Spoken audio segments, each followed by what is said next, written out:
C'est avec plaisir que nous,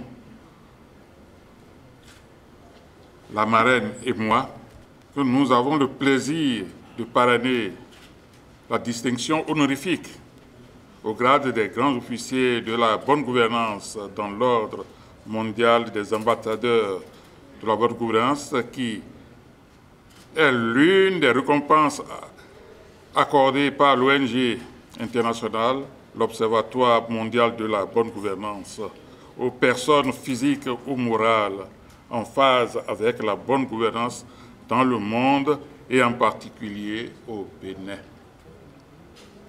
Il s'agit là d'une bien belle récompense pour marquer l'excellence de son parcours professionnel, pour le dynamisme et la motivation sans faille dont il fait preuve dans la gestion de ses entreprises, savoir collection oxygène et la résidence du 3e millénaire. Que la grâce et les bénédictions qu'il reçoit de Dieu le guident dans la gestion de ses entreprises et qu'il ne perde jamais de vue l'idéal de la bonne gouvernance. Je vous remercie. C'est un choix par excellence, je vous assure. Je l'ai suivi de près, je l'ai suivi de loin. Je sais que pour ce choix-là, on a gagné. Et c'est un grand plus pour l'État du Niger. Ici, je témoigne ma gratitude. Je ne saurais remercier ce jeune directeur. Il n'a pas été choisi par hasard. Il est si jeune avec un CV très garni, avec tous ces postes qu'il a occupés. C'est un bon dirigeant. Par l'équité, la transparence, il fait beaucoup pour l'État du Niger. Et aujourd'hui, je dirais à la jeunesse de le prendre comme exemple. C'est vraiment un modèle pour la bonne gouvernance. Être dans la position qui est la mienne en ces circonstances me donne des raisons d'être en joie. En joie parce que l'initiative du réseau Bénin Espoir est noble. En joie parce que le casting qui a permis de sélectionner ma sœur, mon amie, la valeureuse Amazone Geneviève Bokon-Adjo, me paraît très pertinent. Ma joie est encore plus grande parce que, de ma position de présidente de l'Institut national de la femme, l'une de mes grandes priorités, c'est d'œuvrer pour que les occasions de reconnaissance des mérites des femmes se multiplient. Cette démarche est fortement pédagogique, car elle permet d'orienter les jeunes filles et les jeunes dames vers des modèles, vers des femmes d'expérience, des femmes d'exception, dont le parcours force l'admiration et édifie. Madame Geneviève Bokon-Adjo, elle est une femme de classe exceptionnelle.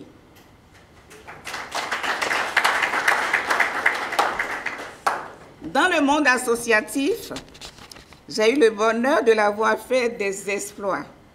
Son engagement pour la justice, l'égalité et le bien-être de la femme a permis de faire bouger beaucoup de lignes dans le combat que nous menons depuis de nombreuses années contre toutes les formes de discrimination et de violence dont sont victimes les femmes et les filles.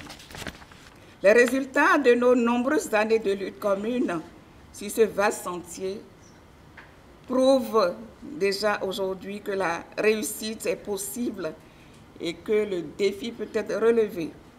Une fois encore, félicitations à toi, chère Geneviève. Félicitations à tous les autres nominés. Merci au comité d'organisation de la cérémonie. Vive la femme au centre du développement dans notre pays. Je vous remercie. Au nom de Emiola, nous tenons à dire infiniment merci à cette ONG qui a eu l'amabilité de la distinguer et surtout de la reconnaître parmi les personnes qui ont la qualité et qui méritent une telle distinction. Eric, c'est l'excellent. Eric, c'est l'équilibre. Eric, c'est l'exemple. Guidi, c'est le général.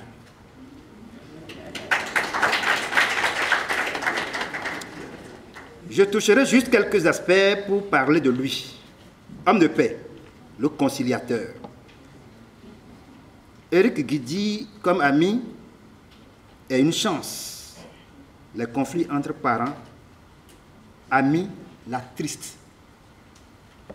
C'est un amoureux de la vie. Un nationaliste, dans le souci de venir en aide aux enfants démunis, Eric, à travers son ONG, assiste régulièrement les enfants de commun à qui il donne les fournitures scolaires et les contributions scolaires. À Porto Novo, il contribue considérablement à l'épanouissement de l'ONG que dirige son épouse Edmé, en gardant au foyer les jeunes filles en situation difficile, de l'apprentissage jusqu'à leur insertion dans la société. Homme de justice et d'équité. Pour Eric, il ne faut pas négocier pour avoir raison. Dit exactement la vérité et présente la situation telle qu'elle. Ce qui est sûr, Eric trouve toujours les moyens pour régler les problèmes, quelle que soit leur nature. En somme, Eric Guidi, que vous distinguez ce jour, est un exemple à suivre. Que Dieu nous donne encore ces pèlerins.